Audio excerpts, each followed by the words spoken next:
याद रखना मेरे अजीजों, आज जमाने के हालात ये हैं, दुनिया नाच गाने में लगी हुई है। डीजे बजाना आम हो गया, शादियों में नाच गाना आम हो गया। मर्द औरतें दोनों मिलकर नाचने गाने लगे, नाचने लगे। फिर बाद में स्टेटस लगाए जा रहे हैं व्हाट्सएप पर कि देखो हम फला की शादी में ऐसे नाच रहे थे। औरतें भी स्टेटस लगा रही हैं, मर्द भी स्टेटस लगा रहे हैं। पहले तो काम गलत किया, नाजायज और हराम किया, फिर ऊपर से स्टेटस भी लगा रहे हैं। स्टेटस लगाने वालों, स्टेटस लगाने वालियों, जरा गौर से सुन लो।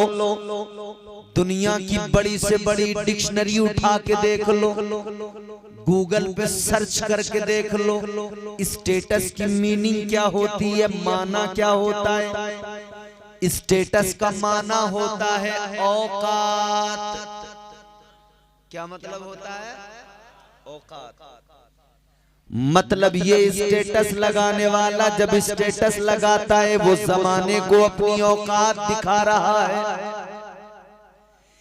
स्टेटस लगाने वाले, अब ये तेरी मर्जी है, तू क्या स्टेटस लगाएगा, तू दुनिया को अपनी क्या औकात दिखाएगा। स्टेटस लगाने से पहले इतना याद रखना, अगर तूने नाचते हुए स्टेटस लगाया तो जमाना देख के तेरी औकात समझ लेगा ये नाचने वाली नचनिया है। और अगर तुझे कोई तूने स्टेटस लगाया मुस्तफा की नाम पढ़ते हुए लगा दिया तो जमाना तेरी औकात समझेगा, जान लेगी दुनिया कि ये मुस्तफा का दीवाना है।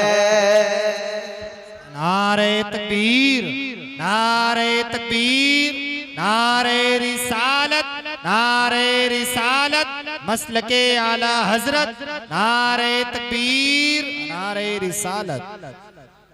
अब मर्जी तुम्हारी है कौन सा स्टेटस लगाओगे, खुद फैसला करो क्या स्टेटस लगाओगे। शादियों के हालात अल्लाह रहम फरमाए, घर से जब शुरू होती हैं रस्में, अल्लाह अकबर कबीरा, हल्दी की रस्म है तो उसमें इतनी ड्रामेबाजी, अल्लाह रहम फरमाए। मेरी कौम के लोगों गौर से सुनो, दूल्हा को नेकर में बिठा दिया,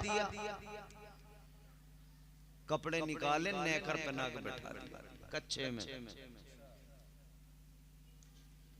और आ गई औरतें चारों तरफ से लेके हल्दी दे दनादन रगड़ रही हैं उसकी जिस्म,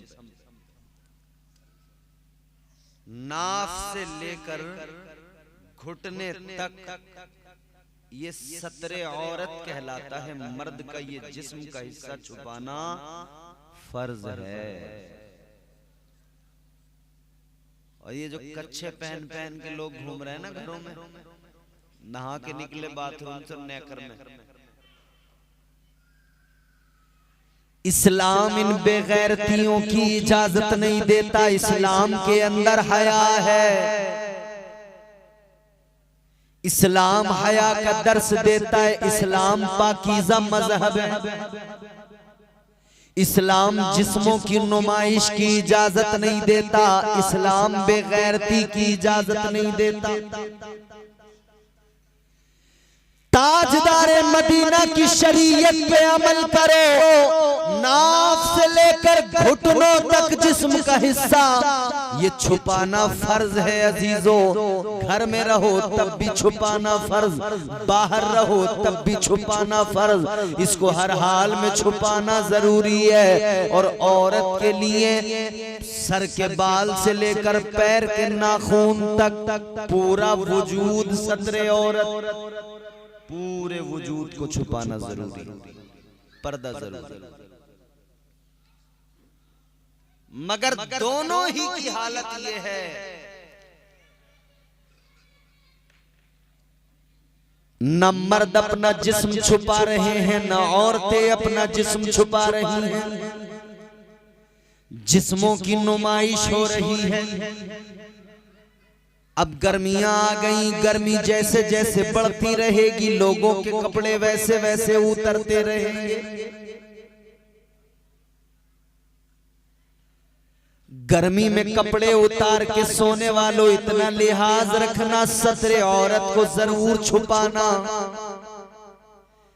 घर में तेरी बीवी है, तेरी बेटी है, तेरी बहन है, जरूरी है तू जिस्म के इतने हिस्से को छुपाए। इस्लाम बेगैरती की इजाजत नहीं देता। मगर हल्दी के नाम पे जब पहली बेगैरती शुरू हुई तो साहब नेकर में बिठा के भाभियां दोनों तरफ से आ गई और पूरे जिस्म पे उसकी जो है हल्दी लथेड़ रही हैं। पूछा किस लिए, तो बोले जरा चमक आ जाएगी। क्या आ जाएगी?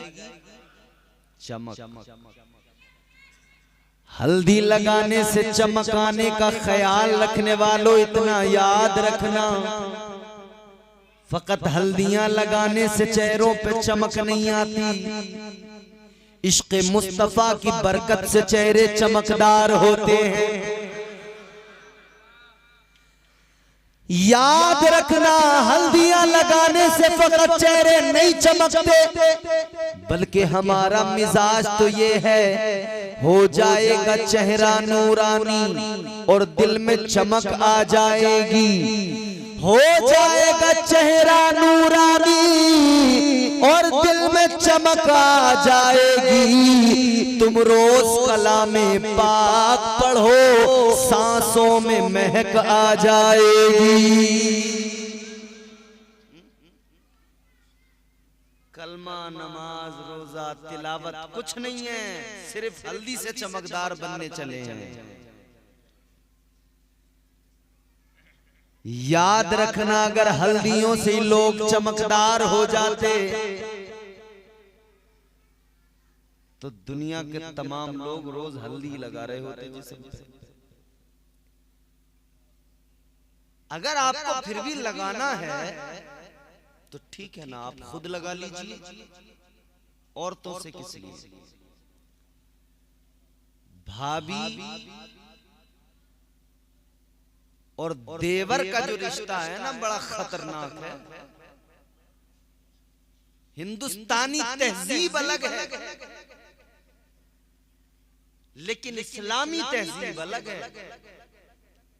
हिंदुस्तान में तो लोग कहते हैं साली आदि घरवाली है नहीं, वो कहते हैं जिनका दीन से, इस्लाम से कोई ताल्लुक नहीं। वो तो कह रहे हैं जी साली से मजाक, तो बोले बिल्कुल सही है, साली आदि घरवाली। हाँ, भाभी और देवर का रिश्ता और साली और बहनोई का रिश्ता, ये जो दो रिश्ते हैं ना, ये बड़े नाजुक हैं। इस्लाम कहता है भाभी देवर के लिए, साली बहनोई के लिए तलवार की तरह। ये रिश्ता मानिंद तलवार है। खरबूजा तलवार पे गिरे या तलवार खरबूजे पे गिरे, कटेगा दोनों ही सूरतों में। सख्ती से इस्लाम ने भाभी को हुक्म दिया देवर से पर्दा करे और साली को हुक्म दिया कि वो अपने बहनोई से पर्दा करे। और यहाँ दोनों ही जगह पर्दा गायब है, दोनों ही जगह बिल्कुल गायब है। तो भाभियां हल्दी लगा रही हैं, इस्लाम कहता है ये तेरी महरम नहीं है, पर्दा कर। भाभी को हुक्म है तू देवर से पर्दा कर, तो पर्दा करने से गई है तो हल्दी लगा रही है टांगों पे।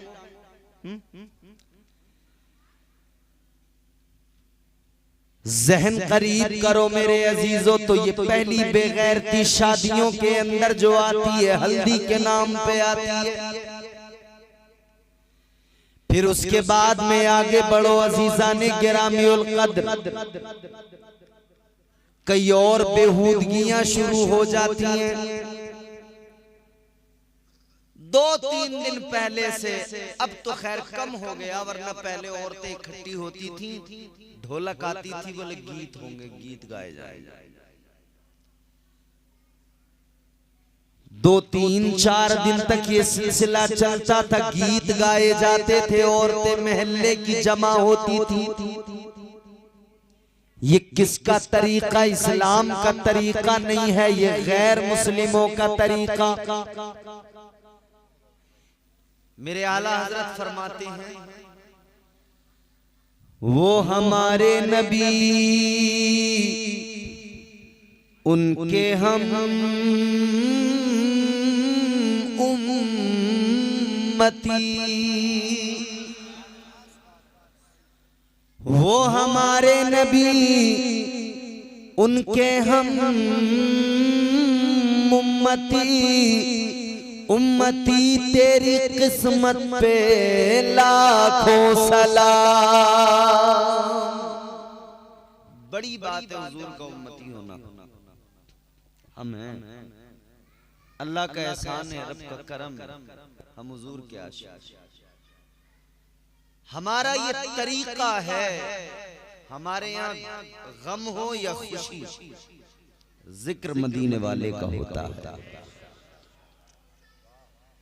हमारे यहाँ किसी बच्चे की विलादत हो तब हुजूर के जिक्र की महफिल, उस बच्चे का अकीका हो तब हुजूर के जिक्र की महफिल, उस बच्चे की खतना की जाए तब हुजूर के जिक्र की महफिल, वो जवान हो जाए उसकी शादी हो तब हुजूर के जिक्र की महफिल, वो दुनिया से चला जाए तब हुजूर के जिक्र की महफिल, उसका 40वां हो तब हुजूर के जिक्र की महफिल, उसकी बरसियां होती रहें तब भी हुजूर के जिक्र की महफिल होती।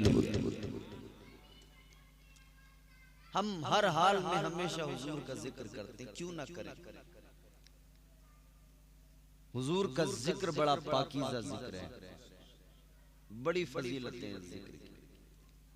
कुरान सुनिए, अल्लाह का कलाम सुनिए।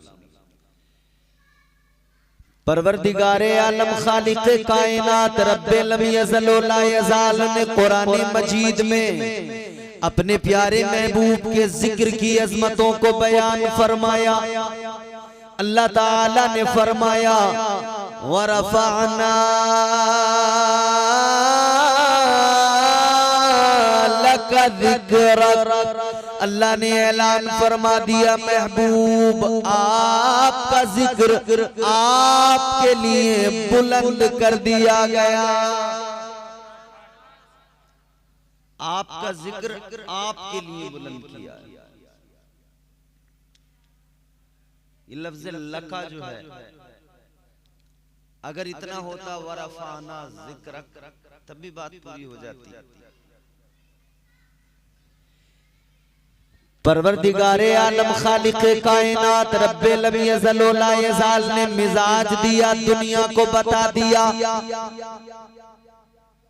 कि सुनो सुनो, गौर से सुन लो, जिक्र मदीने वाले मुस्तफा का है और बुलंद करने वाला परवरदिगार। लेकिन याद रखना, इस जिक्र को अल्लाह ने हुजूर के लिए बुलंद किया है। परवरदिगार ने महबूब की खातिर बुलंद किया। बुलंद करने वाला खुदा, जिसको बुलंद किया वो मुस्तफा। तो सोचो, उस बुलंद बाला खुदा ने अपने महबूब को किस दर्जा बुलंद किया होगा। सुभान अल्लाह, सुभान अल्लाह। कोई अंदाजा नहीं कर सकता कितना बुलंद किया होगा। बस हम तो आला हजरत की ज़बान में इतना कहते हैं, सबसे औला वाला हमारा नबी, सबसे बाला वाला हमारा नबी, अपने मौला का प्यारा हमारा नबी, दोनों आलम का दूल्हा, खल्क से औलिया, औलिया से रुसुल, और रसूलों से आला हमारा नबी। कौन देता है देने को मुँह चाहिए, देने वाला है सच्चा हमारा नबी।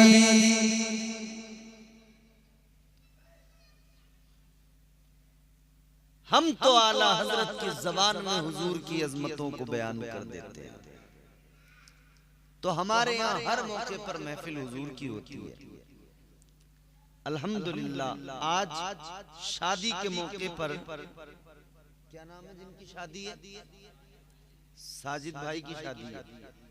माशाअल्लाह साजिद भाई ने शादी के मौके पर महफिल सजा के साबित किया कि जहां एक तरफ जमाना ढोल धमाके डीजे गाने बाजे में लगा है, वहां अल्हम्दुलिल्लाह हम अपनी शादी में हुजूर का जिक्र करेंगे ताकि हमारी इज़्दिवाजी जिंदगी में खुशियां हों और अल्लाह ताला रहमतें बरकतें नाजिल फरमा दे।